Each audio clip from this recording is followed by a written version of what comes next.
स्वागत है आप सभी का वाइबियन बिहार झारखंड में। मैं हूं आपके साथ मुदिता। आज हम बात करने जा रहे हैं बिहार की राजनीति के उस बड़े सवाल पर जिसने पूरे राजनीतिक गलियारों में हलचल मचा दी है।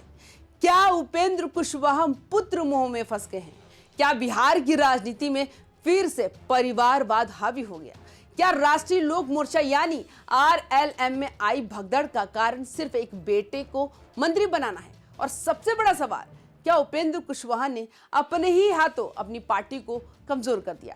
ये सिर्फ सवाल नहीं, ये पूरा राजनीतिक भूचाल है जिसकी जड़ें शेखपुरा से लेकर पटना तक दिखाई दे रही है।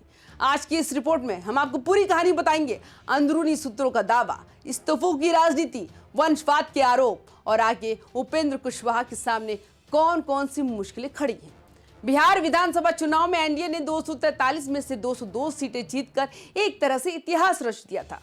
इस जीत में RLM यानी राष्ट्रीय लोक मोर्चा ने भले ही सिर्फ 6 सीटों पर उम्मीदवार उतारे, लेकिन 4 सीटें जीतकर पार्टी ने अपने अस्तित्व से ज्यादा अपनी ताकत दिखाई। RLM के लिए ये जीत एक बड़ी उपलब्धि थी। पार्टी के अंदर उत्साह था, विश्वास था और ये उम्मीद थी कि अब आगे पार्टी का ग्राफ लगातार ऊपर जाएगा। लेकिन जिस पार्टी ने मेहनत करके चुनाव जीत लिया, जिसके कार्यकर्ताओं ने बूथ स्तर पर दिन रात मेहनत की, उसके हिस्से क्या आया? और मंत्री कौन बना? वो जिसने ना चुनाव लड़ा, ना कोई राजनीतिक पद संभाला, बल्कि जो राजनीतिक सफर की शुरुआत ही कर रहा है, उपेंद्र कुशवाहा का बेटा दीपक प्रकाश। जहां सभी उम्मीद कर रहे थे कि जीत कर आने वाले विधायकों में से किसी को मंत्री पद मिलेगा, वही उपेंद्र कुशवाहा ने सबको हैरान करते हुए अपने बेटे दीपक प्रकाश को मंत्री पद दिला दिया। गांधी मैदान में हुई शपथ ग्रहण समारोह में दीपक प्रकाश ने शपथ ली और उसी क्षण से बिहार की राजनीति में एक नया विवाद पैदा हो गया। विरोधियों ने कहा ये परिवारवाद है, ये भाई भतीजावाद है, ये पुत्र मोह है। सोशल मीडिया पर सवाल उठने लगे, जिसे जनता ने वोट नहीं दिया वो मंत्री कैसे बना? क्या ये चुनाव जीत कर आने वाले विधायकों के साथ अन्याय नहीं है? जैसे ही दीपक प्रकाश मंत्री बने, RLM के भीतर उथल पुथल शुरू हो गई।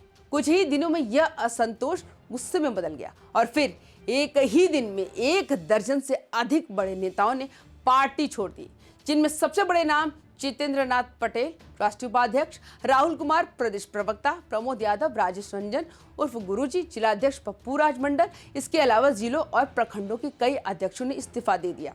ये महज इस्तीफा नहीं था, ये पार्टी नेतृत्व के खिलाफ बगावत थी।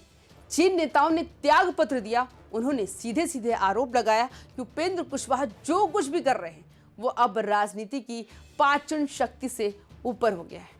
मेहनत किसी और की, इनाम किसी और को। अंदरूनी सूत्रों का दावा है कि नाराजगी की मुख्य वजह 3 है। पुत्र मोह का आरोप लगाया, बेटे को मंत्री बनाना और वो भी बिना चुनाव लड़े। पार्टी में कई सालों से काम कर रहे नेताओं को ये बात नागवार लगी। हर पार्टी में लोग मेहनत करते हैं, उन्हें मौका मिलता है। यहाँ अवसर उस व्यक्ति को मिला जिसे मैदान में उतारा ही नहीं गया। नाराजगी की दूसरी वजह यह है कि कुशवाहा को पार्टी टूटने का डर था। सोर्सेज बताते हैं कि उपेंद्र कुशवाहा को अंदर से डर था कि आगे चलकर RLM टूट सकती है, इसलिए उन्होंने अपने बेटे को सत्ता संरचना में ठूस कर अपनी पकड़ मजबूत करना चाहा। लेकिन जिस डर से बचना चाहते थे, वही डर अब असली रूप में सामने आ गया। तीसरी वजह है चुनाव जीतकर आने वाले नेताओं की उपेक्षा करना। कई नेताओं का कहना है कि हमने जान जोखिम में डालकर चुनाव जीता, मेहनत हमारी और सम्मान किसी और को दिया जा रहा है।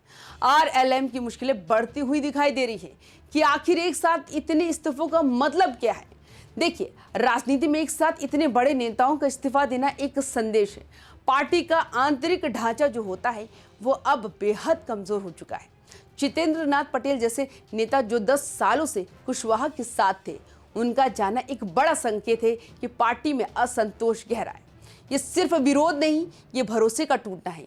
सवाल ये भी है, क्या उपेंद्र ने अपने पैरों पर कुल्हाड़ी मार ली? क्योंकि राजनीति में परसेप्शन ही सबसे बड़ा खेल है। लोगों के बीच ये छवि बन चुकी है कि कुशवाहा अपने बेटे के लिए पार्टी चला रहे हैं और अब इस छवि को मिटाना बेहद मुश्किल होगा। उपेंद्र कुशवाहा ने सफाई दी थी कि मेरे बेटे को सिर्फ मंत्री बनाया गया क्योंकि वो काबिल है, वो कंप्यूटर इंजीनियर है, पार्टी को भी सुरक्षित रखना था, वगैरह वगैरह। लेकिन सच्चाई ये है कि जनता ये नहीं देखती कि वो इंजीनियर है या डॉक्टर। जनता सिर्फ ये देखती है क्या वो जनता द्वारा चुना गया है। ये सवाल अभी भी सवाल है अब आगे क्या होगा, जिसके लिए उपेंद्र कुशवाहा के सामने 5 बड़ी चुनौतियां हैं। पहला ये कि पार्टी में विश्वास बहाल करना जो टूट गया है उसे जोड़ना इतना आसान नहीं, तो ये बड़ी चुनौती है अपने आप में। दूसरी चुनौती ये हो सकती है कि वंशवाद की छवि को हटाना, क्योंकि यही छवि सबसे खतरनाक होती है और इसी छवि के झमेले में फंसते हुए दिखाई दे रहे हैं उपेंद्र कुशवाहा। तीसरी चुनौती की बात करें तो आरएलएम में नए नेताओं को जोड़ना मुश्किल है, क्योंकि पुराने नेता अब जा चुके हैं, तो अब नए नेता की तलाश में कुशवाहा को लगना होगा। चौथी चुनौती ये होगी कि बेटे को मंत्री तो बना दिया, लेकिन मंत्री वाली छवि के तौर पर दीपक प्रकाश खुद को कितना साबित कर पाते हैं। पांचवी और आखिरी चुनौती ये होगी 2029 की तैयारी करना, क्योंकि आने वाले चुनाव आरएलएम का भविष्य तय करेगी। बिहार की राजनीति में पुत्र मोह शब्द कई बार सुनाई देता है और इस बार केंद्र में है उपेंद्र कुशवाहा।